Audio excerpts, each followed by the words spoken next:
to another edition of Easy Talk. Today, you all are in for a special treat.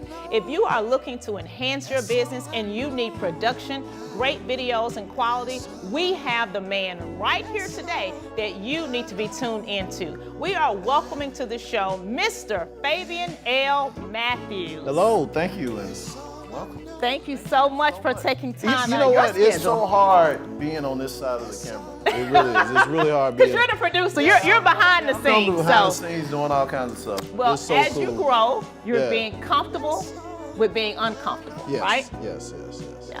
Let me tell you guys a little bit more about Mr. Matthews because he has a phenomenal background and he's going to tell us even more about it. Fabian Matthews is the founder and owner of Spotlight Productions, LLC, right here in Memphis, Tennessee. Fabian has been a bright light in the Mid-South for video, commercial, TV, and movie scenes for over 20 years.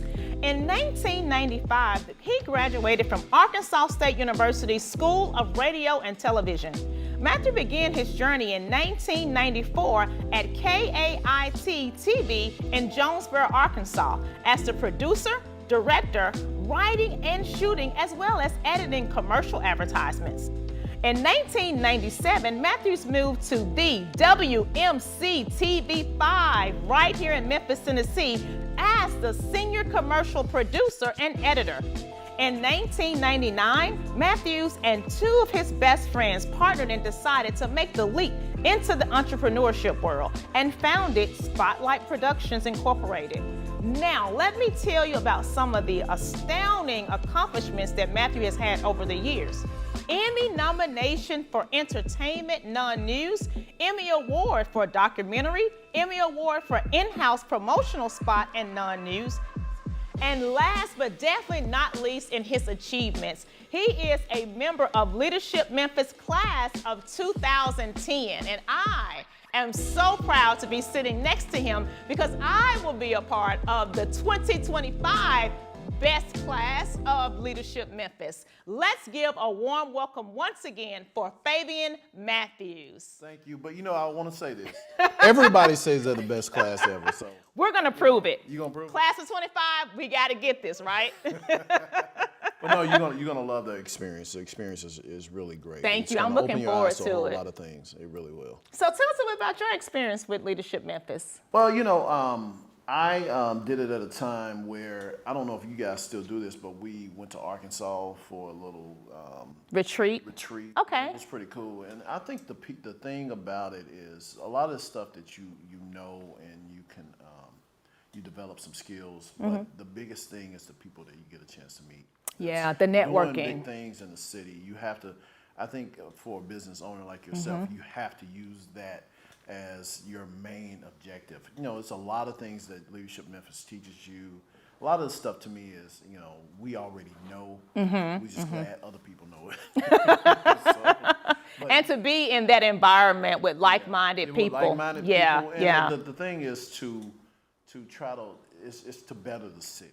You know, that's the whole thing about Leadership Memphis, is to better the city, to understand different things about the city that you may not know. Yeah, and with the incoming new mayor, Mayor Paul Young, it's very important for the entrepreneurs to get together and really share their support with the city. I mean, he's got some great initiatives to help make the city better, cleaner, safer, and I think with all of our minds together, we can help him achieve those goals. So I'm excited to be a part of that. Yeah, I think you're going to really enjoy it. You're going to learn a lot of things.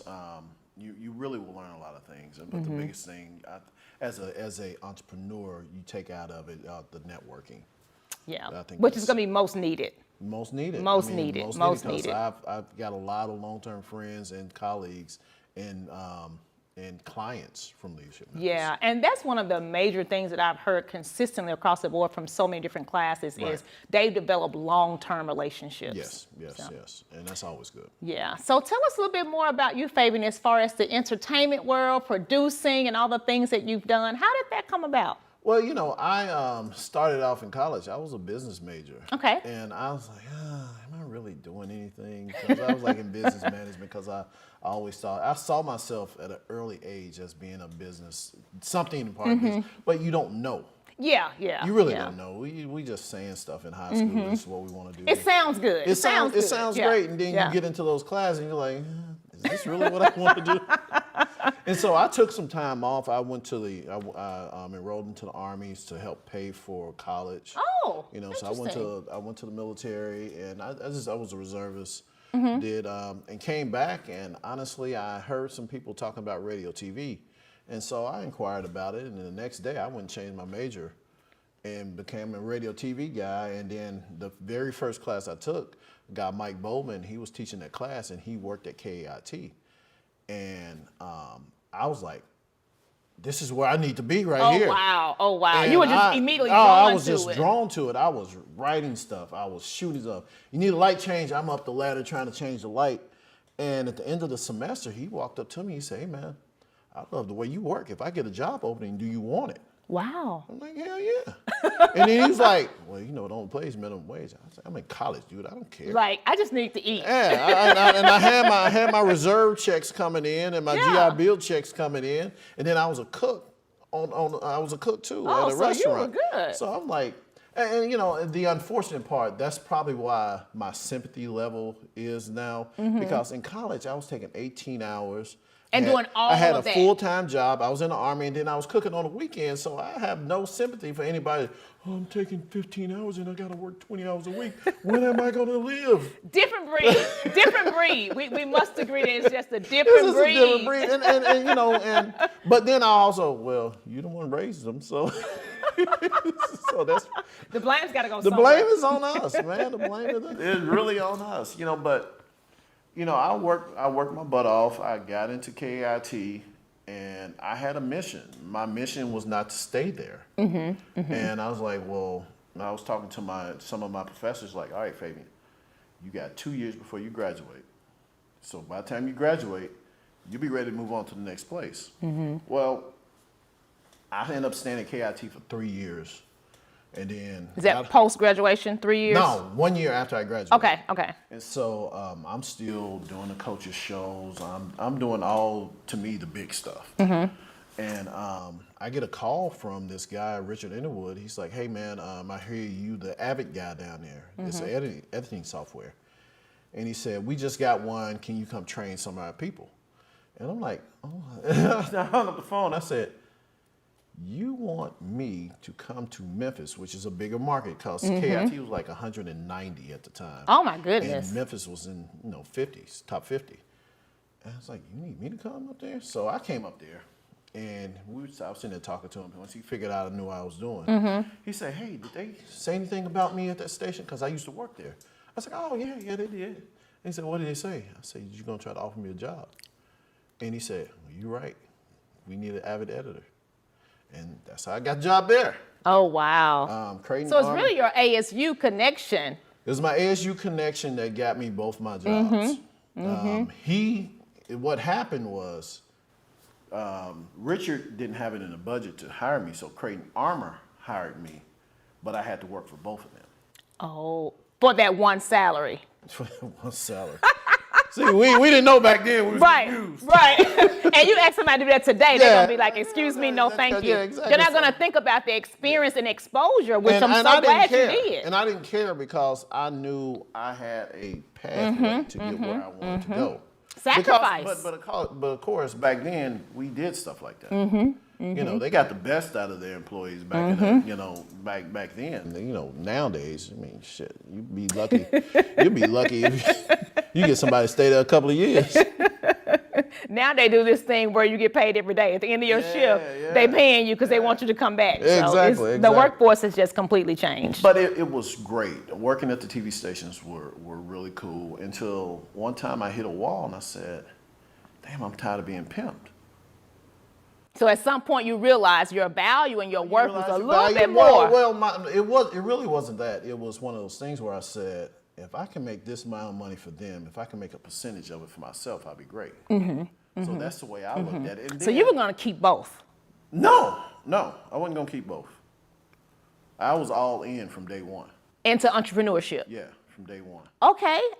And to May 2000, I quit the station, and we moved into our little strip mall place, and I haven't looked back since. So for our audience, as well as for me, was there any planning for you with an exit strategy? Or did you just say, okay, I'm ready to go full on entrepreneurship? Well, Because I think there are some steps that sometimes we as are some entrepreneurs steps. miss. There are some steps. The step was you learn it on somebody else's dime for one thing. And you honestly building your business on somebody else's dime. Right. You know, so In I all was honesty. doing little jobs. Well, we were doing little jobs while I was still working at the station. Okay. You know, and I was networking with some of the people I was already working with while I was at the station. Totally wrong, but hey, statute of limitations is up. So we had, and then we were trying to get a loan. We were trying to get loans from the bank. That didn't work. Yeah. Until Isaac knew somebody that worked at a bank, and she stuck her neck out for us, and that's how we were able to get the funding to buy all the equipment. Because when I came in, equipment cost a whole lot of money. Wow. Not like now, $20,000. You can do so much now in the TV realm. You can buy some of the best cameras that's out there, lenses and all that stuff, less than 20 grand. And all you need is a small computer as your editing system. So it's different. I mean, we were buying $25,000 cameras, $50,000 editing suite, stuff like that. So you needed the loan. So you needed real needed money. We needed real money, but you know, that real money payment was something. You know, the money we were paying back every month was something. And that's how I learned then about the banking system. Okay. I had moved downtown so I can have a better networking situation here in Memphis. Okay. I was living out east in Hickory Hill. Decided to move downtown, and I was like, this is going to give me the opportunity to meet a lot of people that I can't come in contact with. And so I moved into 10 South Main, and a lot of executives was there. Oh, wow. Lived there. And so I networked. So you would see them and network with I'd see them. That was a good move. So that was everything I've done over these 24 years have been really strategy. Now, do you think you learned that strategy, or did you have a mentor that kind of guided you? Because strategy is everything, right? I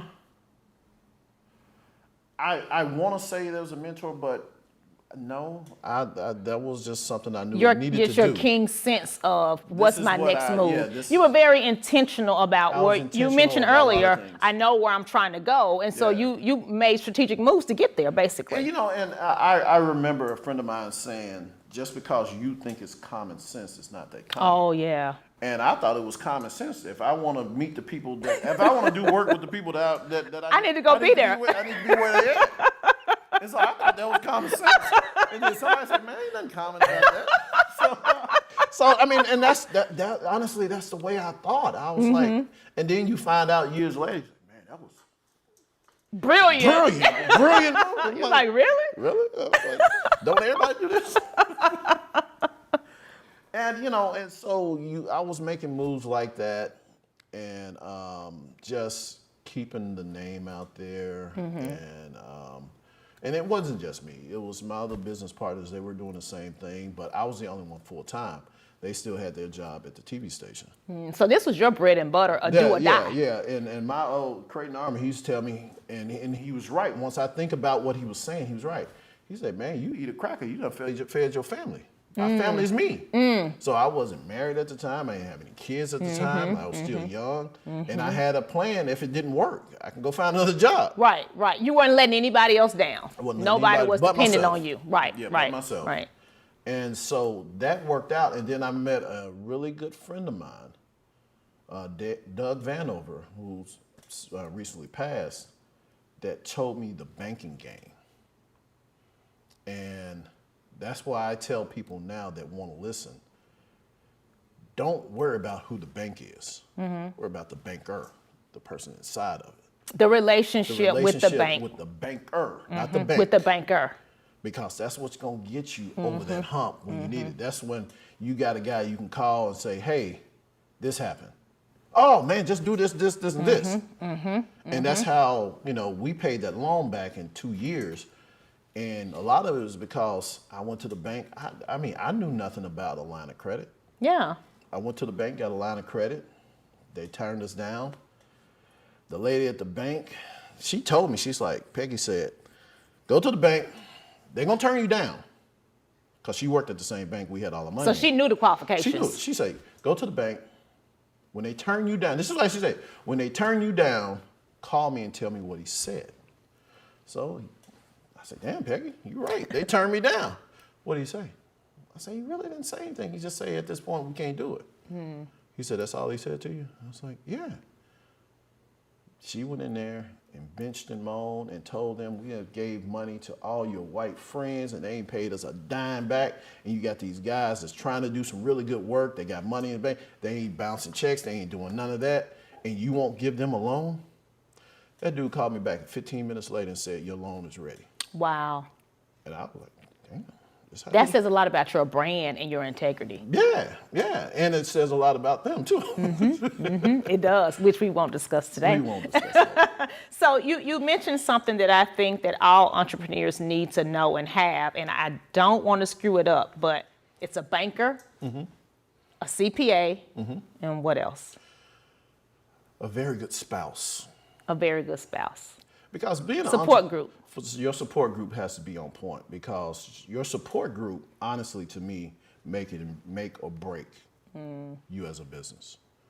Because it's one of those things, when you're an entrepreneur, you know this. Yeah. You don't spend a whole lot of time at home. Do not. You got to go to parties, you got to go this, you got to do whatever you got to do. You got to put boots on the ground. Yeah. And that takes a lot away from being at home. And so if your spouse, your significant other, your parents, or don't understand that and they're not in your corner, you probably not going to do well in business. That's a good point. That's a good point. Yeah. That's a good point. I want to take a moment with my interview with you to that point and shout out my family.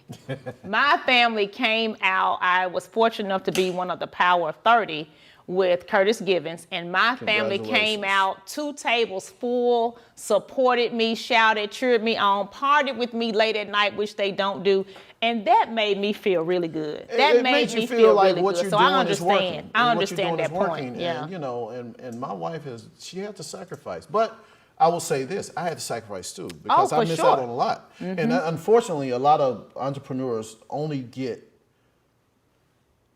You missed out on this, you missed out on that. They don't see the sacrifice that we do. Sometimes family don't see the sacrifice we do. But they see the come up. They see the come up. They see the fact that they can walk over to the light switch, turn it on, Right. lights come on. But they say they know your glory, but don't know your story. They can go to the refrigerator, see food in there and all that stuff. They can go out and crank the car up and go to school, all that stuff. Don't know you ain't having 3 hours of sleep. Yeah, they don't know all that stuff. And they don't know the times that I was wondering where that next check coming from, and I'm in the dark with a drink in my hand. Trying to figure out some stuff. It's a lot of things about entrepreneurship that we hide from people. People just see the end results. Oh, you got all this stuff. I'm like, yeah, but you don't know it. Exactly. You don't know how I got it, and you really don't know how I kept it. It's definitely difficult. It's a difficult journey. When you look at your budget and what you need, what you got coming in and going out, you sacrifice on a lot of things. Vacation with family and friends, going out to eat, you know. I had to start meal prepping. I was going to the hair salon every week. I started going every 2 weeks. I was skipping my nail appointments because it has to be something within you that makes you say, I'm going to make it. And you know, and for me, when you get up in the morning, and I'm not an early riser. Anybody that know I'm not an early riser. I will stay up all night. And I look at my schedule. It's like, okay, I know I got to be at such place at 8 o'clock, but these 3 days I don't have to be. So I sleep in, I stay up late. I mean, I'm just wired that way. I do my best work from that 5 to 9 era at night. I'm more of a night person, which is another hard thing that your spouse got to deal with. But when you know that about yourself, you're able to handle it a little bit more. I think having a 9-to-5 corporate job is awesome. It works for some people. But when you transition over into the entrepreneur world, you learn so much about your strengths, who you are, and you have to accept that and say, how can I adjust my goals to who I am to where I can actually make it happen? If you know that you're a night person, why would you set an 8 o'clock a.m. scheduled meeting? Why? The only time I set an 8 o'clock meeting is one day. This is the only time we can do it. But you're not volunteering because you know that's not your strong suit. If somebody called me, hey, what's a good time in the morning? 10 o'clock. Yeah. I hate to say it. That's America. That's where I am. That's the way I'm built. I'm built that way. But, you know, But then I also have the luxury of working with my son too. He works for me, and good, bad, or indifferent. He works for me. He's doing a great job. You know, my daughter wants to get involved, so it's the legacy building that people talk about. You are actually living that right now. And the fact that for the last 24 years, I didn't have to depend on a job paying me, helping me take care of my That's family. a mouthful. Yeah. That's a real mouthful. Yeah. I ain't had to take on no second jobs. I never had to do any of that stuff. And I do sit back and I was like, how the hell did I do this? I was like, God, thank you, because there's times I was just, the white flag was in the hand. I was just ready to throw it. And something always happened. Something always came through. Right on time. So this question may be a little difficult for you because you mentioned God and you know God did it. But what do you think differentiates you in Spotlight Productions from any other company that's in your industry? That is because I've said it before to a lot of people. I've seen people that were more creative than I was. Businesses fail. They couldn't hack it. They didn't stay in it long at all. I think my thing is I recognize there's an art to what I do, but then there's a business side to what I do. And you have to balance both of those. Your creativity and your knowledge. Yeah, your creativity and the way you run your business. Because, example, if I know I got this $800 MLG&W bill that's due in 2 weeks, and somebody comes to me and say, hey, this is a lot of work, but I only have $800 to do, I'm taking You taking the $800? Yeah. Every time. And I know it's people, not devaluing yourself. It's my whole thing. I used to tell myself, there's a reason I'm in business. There's a reason I'm still in business. So if I can just stay the role, something's good is gonna happen. It'll take care of itself. You have to stay the course. You have to stay the course. I can't help nobody if I'm not in business. And people are like, oh man, you underselling yourself. You're doing this, and all money ain't good money. And I was like, to a certain degree, that's true. Yeah, to a certain degree, that is absolutely correct. But when you go home, you see family you got to feed, you see kids, you see bills, you see car payments, you see all that. That $800 bill, that no shit dollars. go out the window. It does. It goes out the window. And you know, one thing that I've learned to do, because I've had to do that sometimes too, especially early on in my business, I've had to say, you know, my resumes are $300, but I've taken $150. I've taken payment plans, but I always put it in their invoice and in their contract that this is a one-time agreement of da-da-da-da. Just because you have to be honest with yourself and know that people will come back and say, well, last time I only had to pay such and such. Well, and also I realized early on that you have to plant seeds, and they're not going to grow overnight. Yeah, they might take 5 years for you to bear some fruit, but you have to plant those seeds. It's like my grandfather said, son, you can't catch a fish if your pole ain't in the water. And that's true. You know, you look at little simple stuff like that, it makes sense. Because you have to be in the game to accept the fruits of your labor. Exactly. And you never win if you don't, you never lose if you never take yourself out of the game. Yeah. You have to stay in the game. You have to stay in the game, and it's a lot to stay in the game. Oh my gosh. It's a whole lot to stay in the game. It is a lot. People just look at, they see the end, like you said earlier, they see the end. They see the glory. They see the glory. They don't see all the struggle and all that stuff. It's just like last year I decided I bought this building in 2006, and I decided I wanted to add on to it because of all the things that they were doing down in this area. And I mean, I got people saying, hey, I wouldn't do that. I went, oh man, that's a big taking on, especially in this economy. It's like, well, I'm looking at the long game here. Right. Everything to me has been the long game. And a lot of people in our industry don't play the long game. And success just does not come overnight. You've got to put some work in. That's for any entrepreneur. Yeah. Anything that you do, you've got to put the work in. Yeah. You've got to put the work in. And you got to share the knowledge that you have also. You know, I see a lot of people, But I will say this: a lot of people are not ready to hear what you have to say sometimes, because people have their own way of doing things, and I have no problem with that. But if I'm that guy, if you really want to know how I done it in business, and I say how I done it in business because what I've done works for me. Right. It may not work for them. You. That's right. It may not work for you. It worked for me. But I know banking works the same. Your accountant works the same. Exactly. Relationships still works the same. Relationship. But the way I run my business, it may not be for everybody. It might bankrupt another business.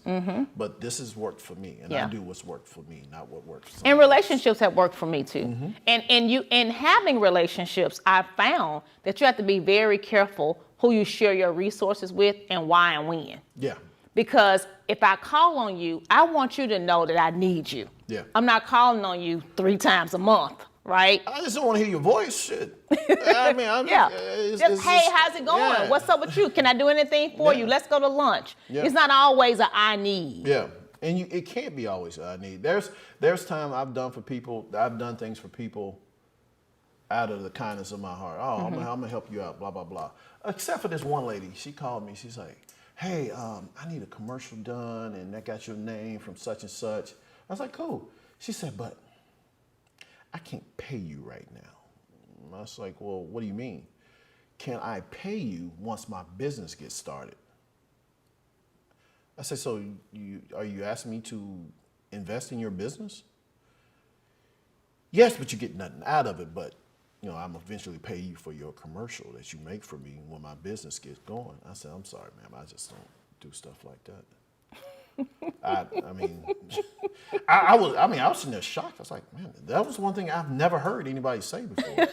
And that kind of took me, I'm like, and at first I thought. And she didn't know you. She didn't have a relationship with you. She didn't know me. Somebody referred her to me, and I gave her what I thought was a good deal. And she's like, well, I don't have that right now, but once my business gets going, I should be able to. No plan, no date, no, can I make payments on that? No, or we didn't even get to what her business was. So I was like, wow. But it's a give and take in business. I mean, you have to do things. You have to do things for people, and I don't mind doing anything for anybody. So over the decades of your business with Spotlight Productions, what is your greatest learning lesson? I think my biggest learning lessons is learning when enough is enough. Oh man, that's deep. And I say that is I had 2 other business partners, which, everything has his place. But it comes a time, because I was scared to be by myself. And I didn't realize that. And, somebody, well, you're already by yourself. You're the only one full time down there. And there's no knock to anything that they did or was going on. Is that I was scared of being by myself. And you had to come to terms with that. And I had to come to terms with being by myself. And that was probably one of the scariest things when one of my business partners decided that, I'm gonna go do something else. And I was like, shit, I'm by myself now. Was it a fear that you would fail without them? No, it was a support system fear. Okay.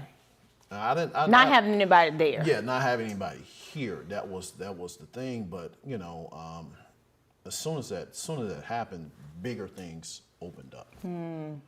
So, but it's that, and knowing that you will make mistakes.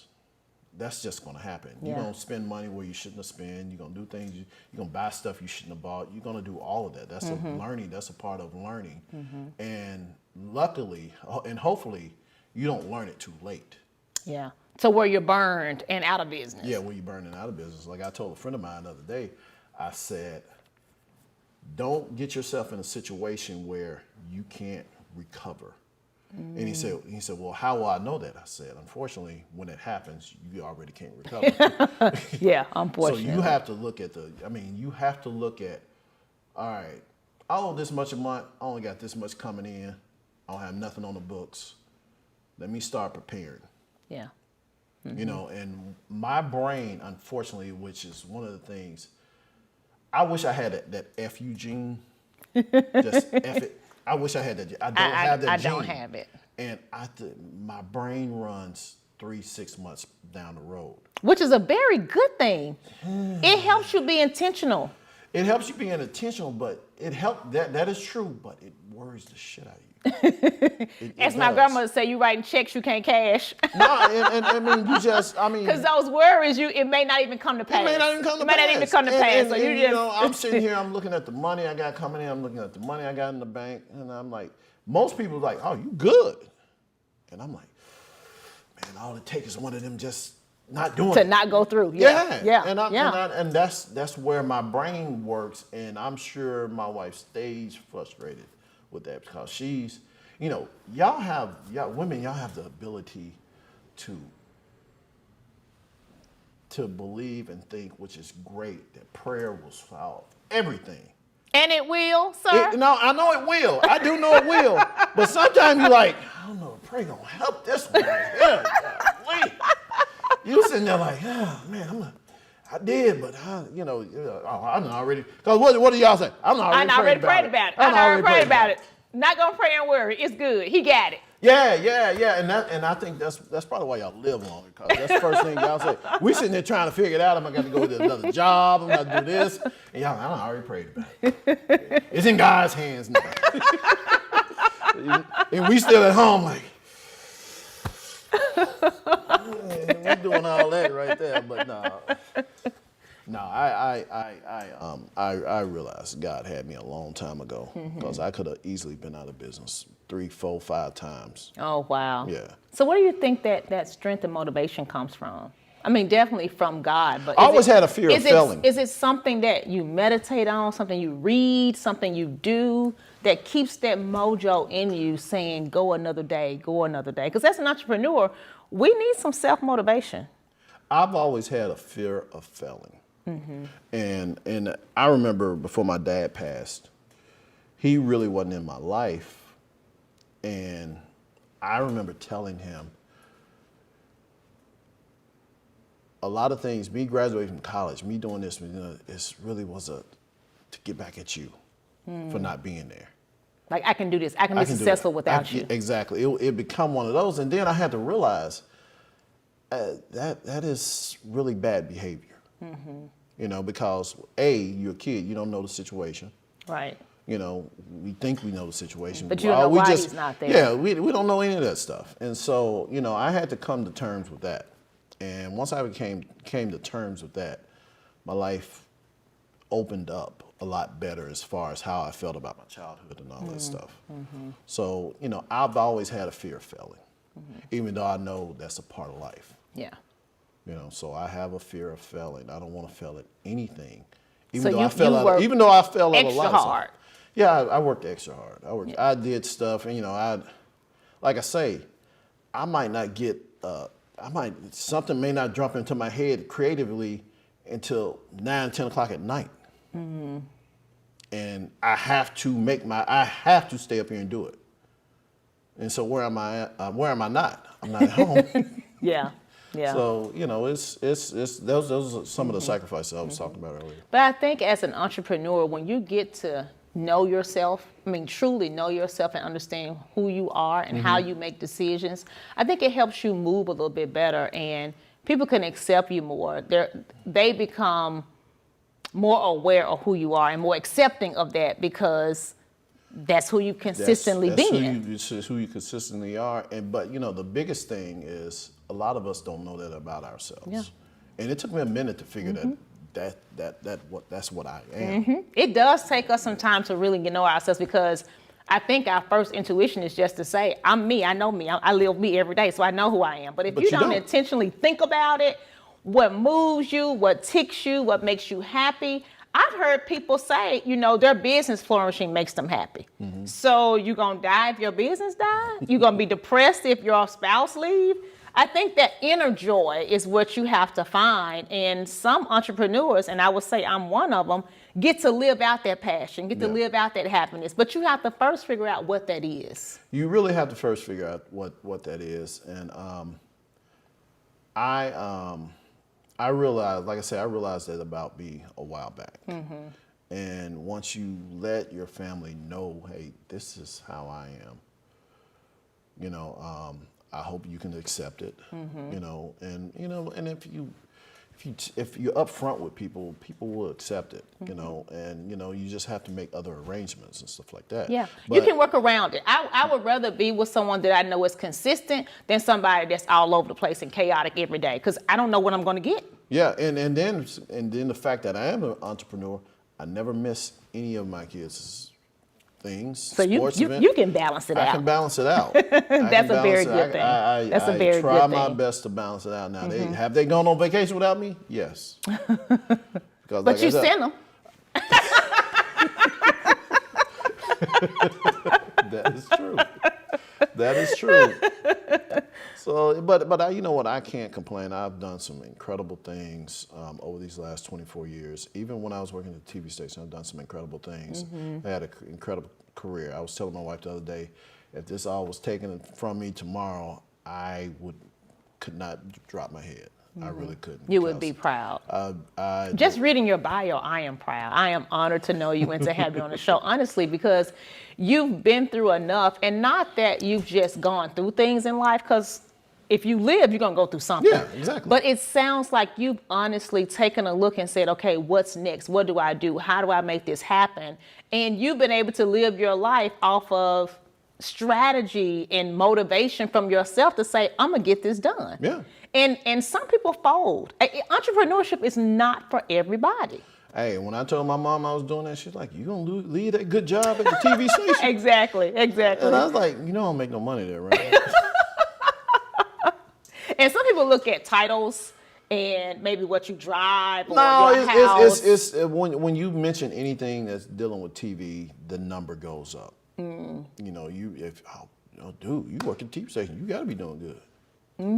Is that a true statement? That's not a true statement, because there's some people on the TV station. Like I say, my first job was making minimum wage, and I was doing some important stuff. I'd be sitting at my friend's house, and my commercials and stuff would come on. Wow! So that fame and popularity, people associate that with value. With money. Yep. Yeah. Yep. And you should, but that's not the reality. I mean, it's just like you think of actors. Yeah. We think all actors are rich. No, you go to California, most of them working at in restaurants and stuff. So it's the people behind the scenes makes the money. The producers, the editors, the writers. The producers, directors, and stuff like that. They make the majority of the money. Tell us about some things you produced. Have you ever seen that commercial where dudes say, "Don't lose your head, use your head"? Yeah. Yeah, I did. I still see it on billboards around town too. Yeah. It was funny how that came about. Howard Robinson at Trust Marketing, he called me up. He said, "Hey, Faye, the city wants to see a spec of this. They need to get a better idea of how this spot will go." I was like, "All right, come on down to the studio. We'll just shoot something." So the plan was to do something a little bit more elaborate than it was. Okay. So we were upstairs, and I never forget this because my air conditioner was out upstairs. So y'all were hot. So it was in the middle of summer, and Gerald was in there. He was sweating, and I looked in the back of the camera. I was like, "Hey, it's a good look." So I went and got a spray bottle. I sprayed him even more. And so we did it, and then we got down to the end, where he said, "Don't lose your head, use your head." Well, the original line was, "Don't lose your head, use your head, young brother." Young brother. And I was like, I don't know if that's going to work. It ain't hitting hard enough. And I said, "Let's do Maine." And Gerald like, yeah, let's do that. And he did it. I edited the spot, sent it to the city. This is great. And next week it started running. And Maine is on everything, every T-shirt. It's the same. Maine and Memphis go together. Go together. And so that's how that that's how that came about. Wow. And it took us maybe 30 minutes to an hour to shoot. And it was, we thought, like I say, it was supposed to be a spec spot. Anybody don't know what a spec spot is? The spot that you do to show what could be possible. Yeah.